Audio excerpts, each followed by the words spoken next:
Hidup kita penuh dengan tantangan. Tapi pernah gak sih kita merasa bahwa apa sih yang paling penting dalam hidup ini? Apa yang membuat seseorang bisa sukses, bisa gagal? Apa yang membuat seseorang bisa menikmati hidupnya?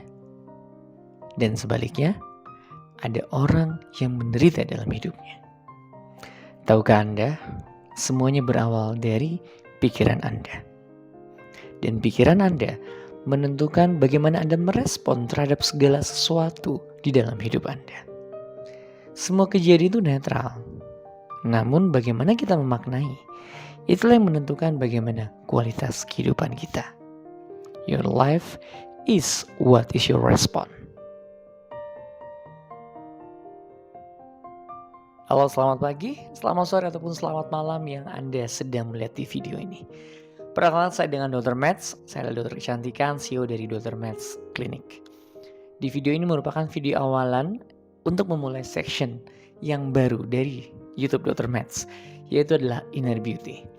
Inner Beauty ini adalah sebuah section yang terinspirasi dari guru saya, Sonia Abikim, Coach Sonia Abikim, dalam sebuah pelatihan dari Inner Game.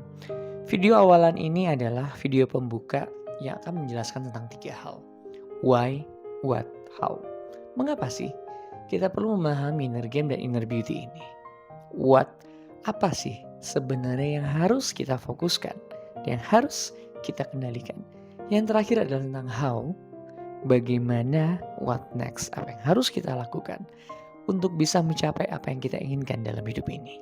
Di video ini saya akan bahas dalam 3 session tersebut, dan ada 3 prinsip dasar yang harus Anda ketahui. Yang terakhir adalah 3 hal terpenting yang harus Anda lakukan untuk memulai hidup Anda agar Anda mendapatkan apa yang terpenting dalam hidup Anda. Tahukah Anda, kekuatan sebuah why itu adalah kekuatan terbesar dalam hidup manusia. Karena itu, saya akan memulai dengan why. Kenapa sih Inner Games itu penting dan Inner Beauty itu penting? Apa yang ada tampak di luar, itu semua berawal di dalam.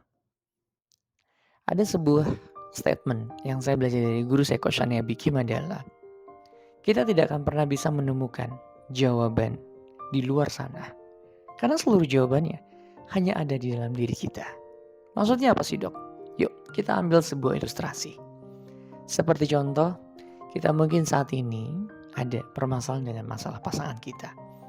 Kita mungkin berpikir adalah bahwa pasangan kita yang masalah. Pasangan kita itu yang mungkin menjadi masalah dalam hidup kita. Kenapa sih dia begini? Kenapa sih dia begitu? Tapi coba kalau kita flashback. Mengapa setelah kita menikah, apalagi lebih dari 5 tahun, 10 tahun, yang ada adalah hanya jeleknya. Padahal orangnya sama, kejadiannya sama. Tapi kenapa maknanya berbeda? Karena apa yang ada di luar sana, itu semua tergantung dari kacamata kita yang ada di dalam. Mengapa Inner Game itu penting? Inner Game adalah bagaimana cara kita mengelola pikiran kita, perasaan kita, sehingga akan mempengaruhi bagaimana kita bertindak. Dan ada sebuah peribahasa mengatakan adalah bahwa takdir kita tergantung dari kebiasaan kita, tindakan tergantung dari perasaan kita, dan perasaan tergantung dari pikiran. Basic yang inilah yang paling harus kita ketahui, bahwa perasaan kita tergantung dari pikiran kita. Dan semua yang terjadi dalam hidup kita itu dimulai dari respon pikiran kita. Gak pernah ada yang salah di luar itu. Yang ada adalah hanya bagaimana cara kita melihat hal tersebut. Saat kita melihat matahari terbit, berpikir adalah bahwa aduh, saatnya aku kerja lagi. Saatnya aku capek lagi sambil menghela nafas. Padahal kejadiannya sama, bukan? Tapi apa yang membedakan? Responnya. Dan respon ini dimulai dari pikiran kita, bagaimana cara kita melihat. Itulah kenapa why Inner Game itu penting. Dan ini juga adalah memfondasi Inner Beauty seseorang. Karena bukan Anda tidak cantik, tapi pada saat Anda tidak merasa cantik, maka orang lain pun akan melihat hal tersebut. Padahal wajahnya gak apa-apa, ya kan? Padahal kita lihat juga ada orang yang dia gemuknya banget tapi percaya diri. Apa yang membedakan? Bagaimana cara dia melihat dunia. Itulah respon kita. Itulah mengapa why inner game dan inner beauty adalah penting. Pada session yang kedua kita akan bahas tentang what. Sebenarnya apa sih yang perlu kita fokuskan? Di sesi kedua ini saya akan share sedikit dalam prinsip stoic ya. Pasti orang udah tahu tentang dikotomi kendali. Sering banget kalau kita itu stres, itu biasanya adalah sering karena kita fokus pada apa yang kita tidak bisa kendalikan. Seperti contoh, pasangan kita. Apakah pasangan kita bisa kita kendalikan? Enggak sama sekali. Pikirannya, perasaannya, tindakannya, nggak bisa kita kontrol. Anak kita. Walaupun anak kita yang melahirkan, untuk seorang ibu, bapak adalah berarti dia adalah penyumbangnya. Tapi apakah kita bisa mengontrol anak kita? Nggak bisa juga. Satu-satunya yang membuat Anda bisa sangat stres dalam hidup ini adalah saat kita menyerahkan remote kebahagiaan kita di orang lain. Pada session kedua adalah kita belajar tentang dikotomi kendali. Ada dua hal dalam hidup ini. Apa yang bisa kita kendalikan dan apa yang kita tidak bisa kendalikan. Mana yang Anda fokuskan? Contoh saat ini saya sebagai seorang business owner klinik kecantikan, saat pasien lagi drop, ya turunnya pasien, nggak bisa kita kendalikan. Sehingga pernah bisa kita mengendalikan bagaimana customer itu datang ke klinik kita. Saya nggak bisa memastikan bahwa customer ini wajib kesini walaupun kita udah promosi apapun. Karena Allah lah yang menentukan dan mengarahkan berapa banyak customer yang akan datang pada kita. Apa yang bisa kita kendalikan? Bagaimana kita menservis layanan kita? Bagaimana kita merespon kejadiannya? Apakah kita pada saat sepi kita mengeluh? Apakah kita belajar lagi? Oh, ini saatnya kita memperbarui treatment di klinik kita. Oh, ini saatnya kita mulai memperbaiki apa yang bisa kita lakukan dalam hidup ini. Sama aja dengan hidup kita. Bukankah ketika kita stres, kita sering stres karena kita sering fokus pada apa yang kita tidak bisa kendalikan. Selama kita berpikir hal tersebut, selama kita fokus ke hal tersebut, sampai kapanpun, kita tidak akan pernah bahagia. Jika Anda berpikir adalah bahwa saya baru bisa bahagia kalau karyawan kita menghormati kita. Saya bisa bahagia kalau pasangan kita mengerti kita. Saya bisa bahagia kalau atasan saya bisa mengerti saya. Pertanyaannya, mau sampai kapan? Dalam dikotomi kendali, fokuslah pada apa yang bisa Anda kendalikan. Mulai dari pikiran kita, mulai dari perasaan kita, dan mulai dari tindakan kita. Kita bisa memilih pikiran mana yang tepat, yang akan kita pilih pada saat kita menghadapi sebuah kejadian tidak menyenangkan. Bisa jadi kejadian tidak menyenangkan, tapi kita bisa mengambil hikmah dari semuanya. Contoh, 10 tahun yang lalu, mungkin 12 tahun yang lalu, saya terkena hutang ratusan juta rupiah, dan itu adalah terjebak investasi bodong, dan saya jujur, dulu saya merasa dunia ini runtuh. Pada saat itu saya bisa memilih. Saya bisa memilih mungkin bunuh diri, stres, gak bergerak, diam di rumah aja, takut untuk kemana-mana, takut untuk mencoba sesuatu, atau yang kedua, saya belajar marketing, belajar membuat bisnis, belajar bangkit, apapun terjadi bangkit. Dan alhasil, hari ini, klinik Dr. Mads ada hari ini. Saya mulai dengan 3 juta rupiah saja, tanpa koneksi, personal branding hancur, stok media sosial selama 5 tahun, gak ngerti marketing, gak pernah kerja di tempat lain. Tempat yang tidak layak untuk saat saya mulai awal. Dan saya mulai itu semuanya. Dan saya belajar adalah bahwa apapun kejadian itu netral.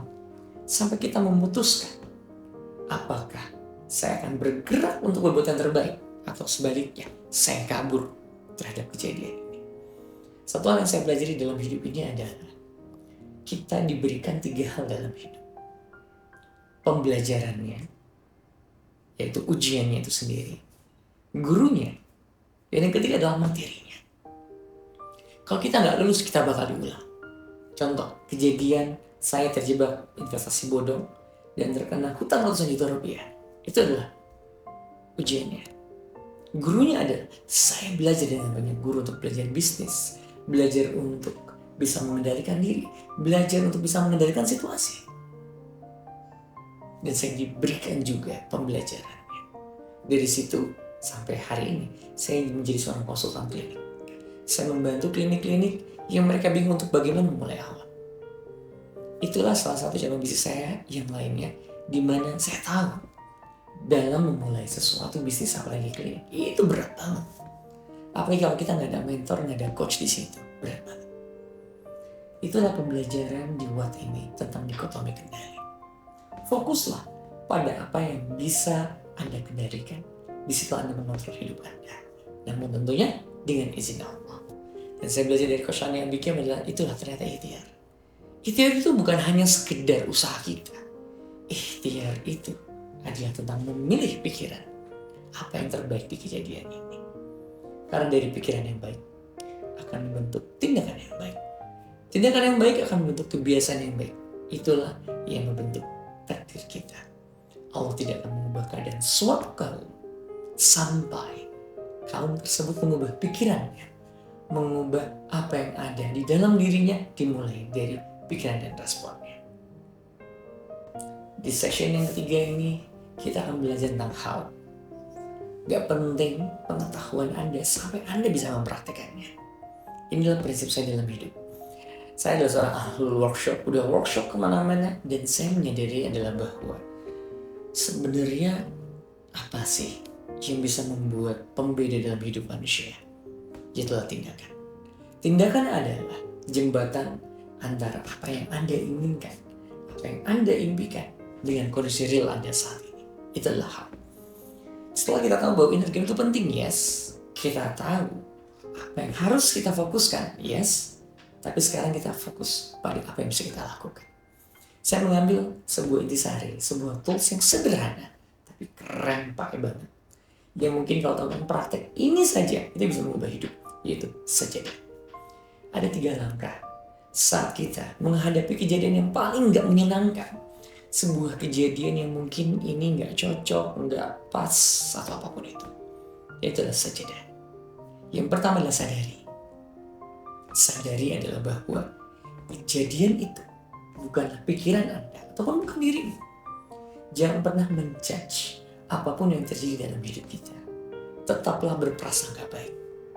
Yakinlah bahwa Allah selalu memberikan yang terbaik dalam hidup kita.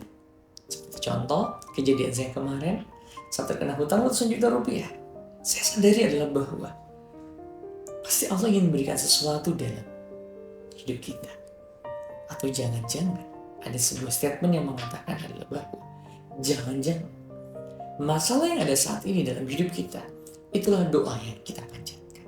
Contoh, saya pasti saat itu saya berdoa, ya Allah, jadikanlah saya seorang entrepreneur yang terbaik, entrepreneur yang hebat, memiliki mental yang kuat. Akhirnya Allah memberikan ujian seperti itu. Dan dari situ saya banyak belajar. Dari situ saya belajar banyak hal. Marketing, sales, operasional, semuanya. Saya belajar semuanya. Karena saya gak mau lagi ditipu. Saya gak mau lagi dikibulin. Saya gak mau lagi di PHP-in. Saya gak mau lagi dikontrol sama orang lain. Jadi sadarilah bahwa pikiranmu, kejadian itu bukanlah dirimu, bukanlah pikiranmu. Kita bisa memilih. Kejadian itu adalah netral. Sampai kita memutuskan bagaimana melihat kejadian tersebut. Apakah baik, apakah buruk. Balik lagi kepada pilihan. Maka sadari sesaat. Semua hal kejadian tidak menyenangkan dalam hidup kita, yuk kita sadari. Pasti Allah tuh akan memberikan yang terbaik untuk hambanya.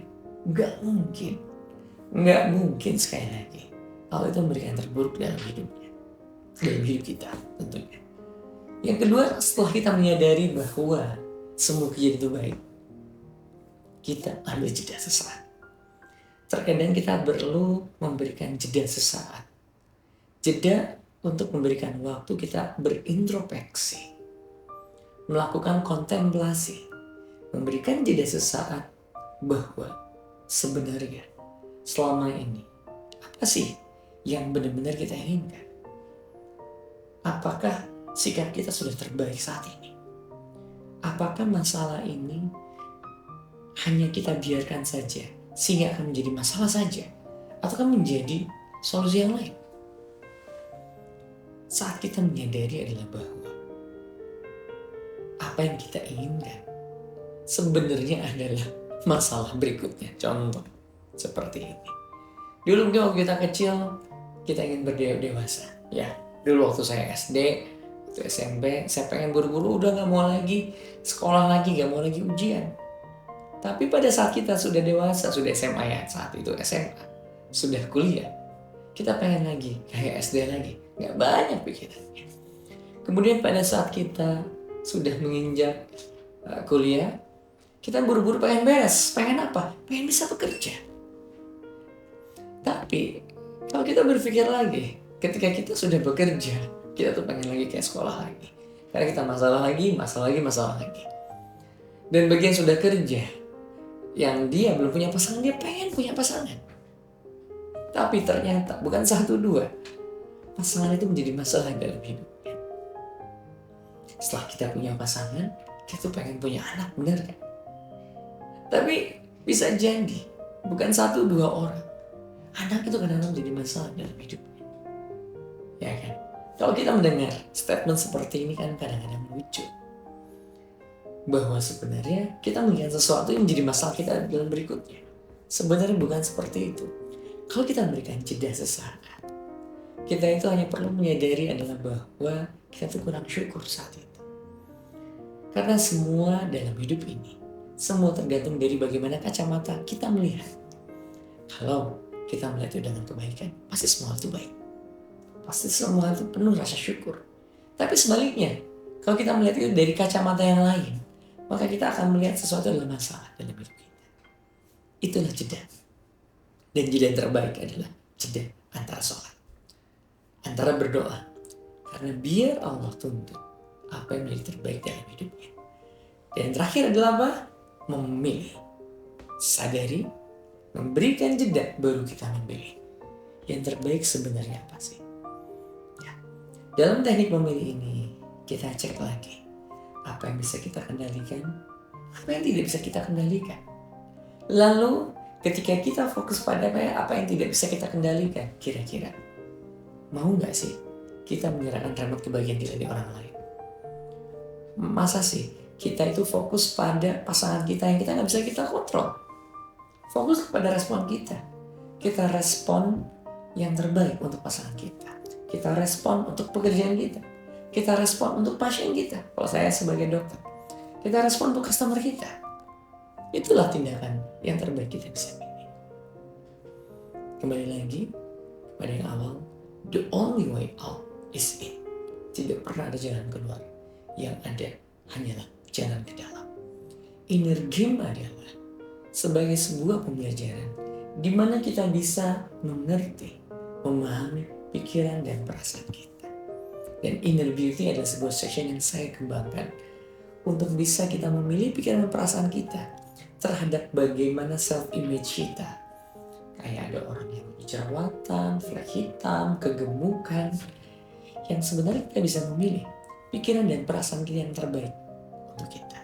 Karena ingatlah bahwa apapun yang terjadi di luar sana selalu dimulai dari dalam. Demikianlah session penolong yang seperti ini dari saya.